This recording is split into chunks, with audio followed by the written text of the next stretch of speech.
မင်္ဂလာပါခင်ဗျာကျွန်တော်ရဲ့ channel ကို subscribe လုပ်ထားတဲ့သူတွေအားလုံးနဲ့တကွာလေ့လာသူတွေအားလုံး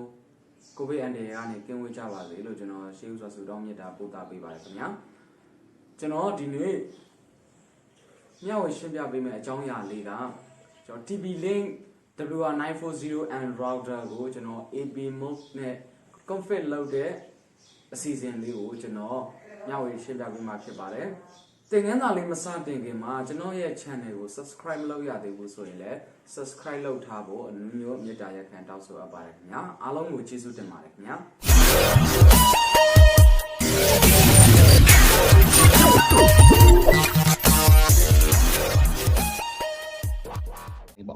ဒီrouterလေးမှာသူ့မှာ internet ထိုးဖို့အတွက် LAN IP ရှိတယ်နောက်တစ်ခုကဒီဘက်ကတော့ DHCP ချပေးတယ်သူ့ရဲ့ DHCP client တွေချပေးမယ်ကျွန်တော်တို့ laptop တွေချိန်မယ်အဲ့ဟာတွေကို IP ချပေးဖို့အတွက်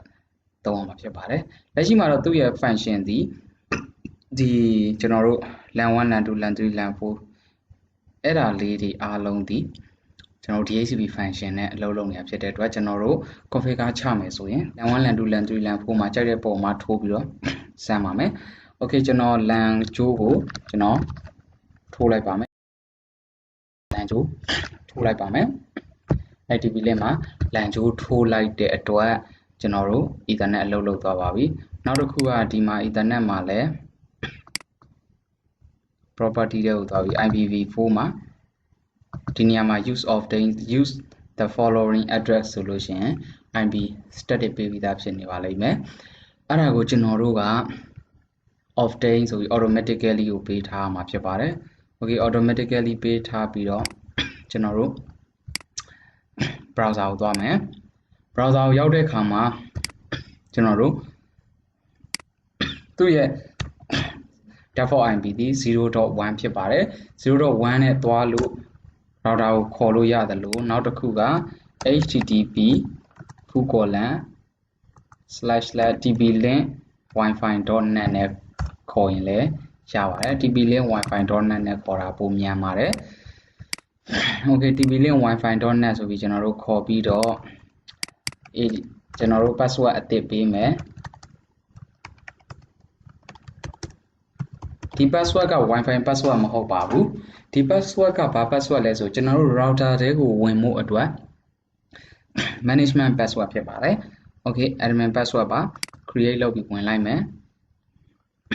ဝင်ပြီးပြီဆိုတာနဲ့ကျွန်တော်တို့တွေဘယ်သွားအောင်လဲဆိုတော့ကျွန်တော်တို့ access point move မှာသုံးမှာဖြစ်တယ် access point အနေနဲ့သုံးမှာဖြစ်တဲ့အတွက် access point move ကိုကျွန်တော်တို့ပြောင်းမယ် access point move အနေနဲ့ပြောင်းပြီးတော့ကျွန်တော်တို့စေ့လိုက်မှာဖြစ်ပါတယ် okay ကျွန်တော်တို့ device ကိုစေ့လိုက်တော့ကျွန်တော်တို့ device က reboot ကျသွားပါလိမ့်မယ်ခေတ္တစောင့်အောင်မှာဖြစ်ပါတယ် okay reboot ကျပြီးပြီဆိုရင်ကျွန်တော်တို့ရဲ့ router ဒီ login နေရာမှာပဲပြန်ရောက်လာတာဖြစ်ပါတယ်ကျွန်တော်တို့ရဲ့ admin password ပေါ့နော်အဲ့ဒီ management admin password နဲ့ကျွန်တော်တို့ဝင်လိုက်မယ် router ရဲ့ function ဒီဘယ်ပုံစံဖြစ်သွားပြီဆိုတော့ working mode ကိုကြည့်လိုက်ရင် access point function ဖြစ်သွားပြီဆိုတော့ကျွန်တော်တို့ configure ချမယ်ဘယ်ကိုသွားမလဲ network ထဲကိုသွားမယ် network ထဲကိုရောက်ပြီဆိုတာနဲ့ကျွန်တော်တို့ဟိုဘက်က internet ပေးမဲ့ router ဒါ gateway ဘက်ကပေါ့နော် gateway ဘက်ကလာမဲ့ DHCP IP ပေးထားတာရှိမယ်အဲ့ဒီထဲကကျွန်တော်တို့ LAN IP ပေးမယ် LAN IP ဒီကျွန်တော်တို့ net ထွက်တဲ့ router gateway ဒီ gateway ရဲ့ gateway တစ်ခုပေါ့နော် gateway တစ်ခု router ရဲ့ IP ဒီကျွန်တော်တို့ဒီ50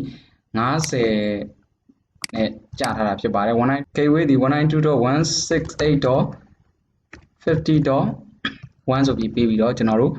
စေ့လိုက်ပါမယ် okay စေ့ပြီးရင်လည်းကျွန်တော်တို့ reboot ခါချပါလိမ့်မယ် 100% ပြည့်သွားပြီးရင်ကျွန်တော်တို့ဒီမှာ loading လုပ်နေတယ် loading ကိုတစ်ချက်စောင့်မယ် okay ဒီပုံစံမျိုးလေးကြာလာပြီ 50 ကျွန်တော်တို့နဲ့ IP ပေးပြီးတော့ static IP ပေးပြီးတော့ကျွန်တော်တို့ reboot ပြန်တက်လာတဲ့အခါမှာကျွန်တော်တို့ internet ရမရဆိုတာကျွန်တော်တို့ဒီမှာ LAN ကြိုးကိုကောက်ထိုးလိုက်မယ်စောစောတုန်းကပြောတဲ့ဒီနေရာမှာကျွန်တော်တို့ internet ပေါ်မှာကျွန်တော်တို့ other gateway ကနေပြီးတော့ router တစ်ခုကနေ LAN ထွက်ထားတဲ့ LAN ကြိုးကိုကျွန်တော်တို့ကောက်ထိုးလိုက်မယ် Okay TP-Linn တော့နဲ့ကျွန်တော်ထပ်ပြီးတော့ access point ဖြစ်သွားပြီဖြစ်တဲ့ 192.168.50.10 ဆိုပြီးကျွန်တော်ပေးခဲ့တယ် 50.10 နဲ့ကျွန်တော်ဝင်ကြည့်မယ် Okay ဒီမှာသူရဲ့ဒီ TP-Linn router ရဲ့ရောက်ပြီဒီမှာ working mode နဲ့တန်းပြီးတော့ကျွန်တော်တို့တွေတန်းသွားလို့ရပြီ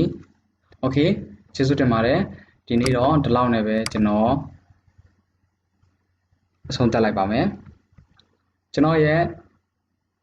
မျှဝေမှုလေးတွေကမိတ်ဆွေတို့အတွက်အဆင်ပြေတယ်အသုံးဝင်တယ်ဆိုရင်ကျွန်တော်ရဲ့ဒီ channel လေးကို like and subscribe လုပ်ခဲ့ပေးဖို့ကျွန်တော်တောင်းဆိုပါတယ်